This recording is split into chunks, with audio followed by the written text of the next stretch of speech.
as you've mentioned, these operations and elements to tackling, a lot of these pressing threats.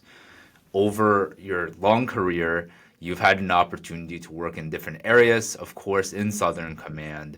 I'm curious over the last, let's say, decade itself, how has things changed in terms of the threats as well as the mission priorities of Southern Command?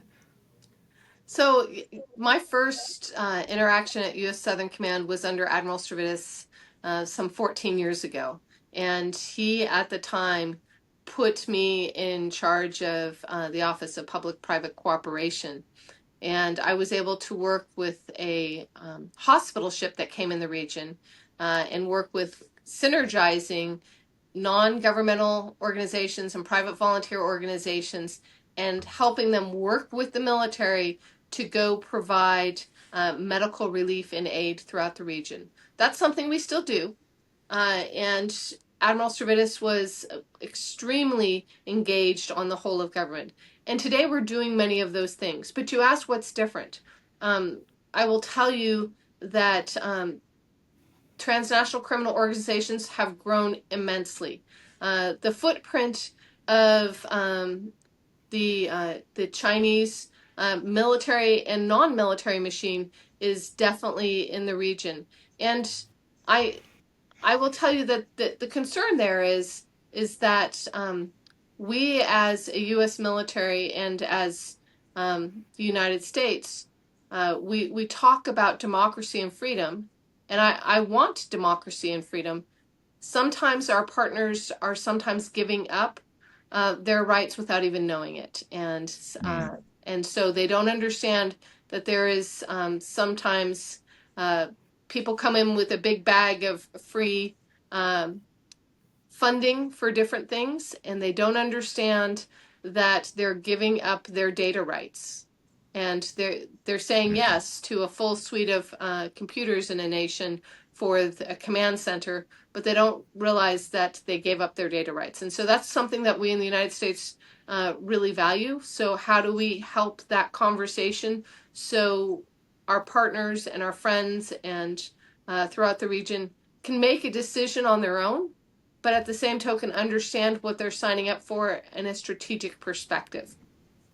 Yeah, absolutely. And I think what you mentioned there in terms of, Western Hemisphere and the Americas itself, this obviously strategic competitors are coming into the region.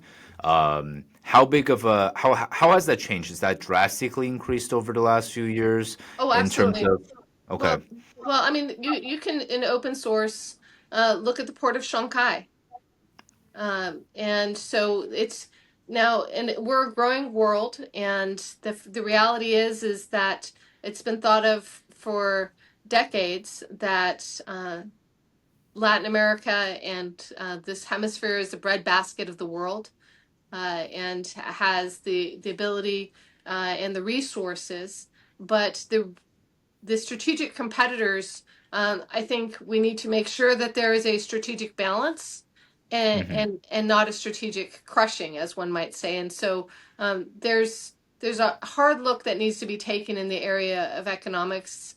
Um, I don't pretend to ever be political, but I would encourage every young cadet to really understand that we're taught in the military about something called the dime: diplomacy, information, military, and economics.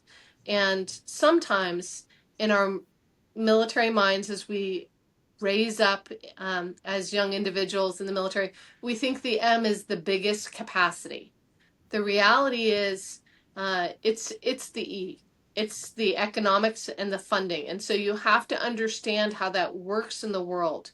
And I would even tell you that as you look at history and you go back and you see the world, and even as you look at World War II and the like, economics drove a lot of things. And so we have to be um, aware of that and collaborative equally with our interagency partners, so the Department of Commerce with others, to make sure that things are balanced and not ideally that we can stay away from being contentious with our competitors. Absolutely, and I think history is something very important, and a lot of young cadets have hopefully the opportunity to engage within their education over their ROTC careers. And when you mentioned World War II, I think that is a really important insight in terms of the United States because of its economic capabilities and manufacturing capacity was a instrumental in, of course, producing the supplies necessary to supporting our allies and the overall war efforts. And that's even more critical today, of course, as we kind of face more strategic challenges around the world, complexities around the world, of course. We have, of course, in Russia, in Eastern Europe, as well as, of course, China throughout the world. You mentioned this piece, and obviously this has sort of come up in terms of there's been, Panama is a big area, and of course, I believe that is covered under Southern Command. Yes. Um, and there was some talks, of course, in terms of of the U.S. strategic priority there, which is maintaining the free trade and the waterways and our presence there. And there was mention, of course, that China has troops there, I believe, and increasing influence. What are your thoughts on kind of that situation more broadly, and what are some effective ways, perhaps, of effectively engaging with Panama or more broadly in terms of maintaining U.S. strategic priorities? Well, the thing that gives me great encouragement is Panama itself. It is a democratic republic with strong values, and so I have visited Panama numerous times and have been absolutely impressed with the Panamanians, and they govern the Panama Canal well. And I should say that most people don't understand that the Panama Canal Authority is separate from the government body within Panama. That's really critical.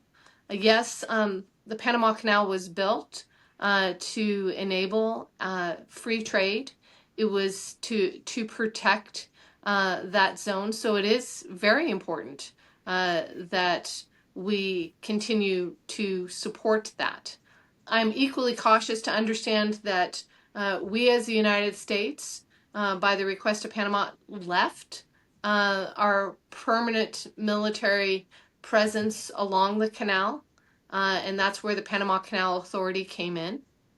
Uh, that being said, when you look around the world and you want to go east to west, uh, we need the Panama Canal. It enables all of us. There is a concern that any time that you have a critical point, geographic point on the ground, and so uh, powerful as an economic driver as the Panama Canal, that we want it to be made, we want it to be protected, and we want to enable that continued free trade. I would say that there is also a concern that some of our strategic competitors have come in and are using their economic influence in the area to buy their way through that trade zone. That should be concerned anywhere. We want good governance, and we also want to make sure that it is protected for the world's benefit. So I would say that that's something that should always be in conversation, no matter what. And we should be cautious of what's going on there, because we wouldn't want a strategic advantage that put the hemisphere at risk from our strategic competitors there.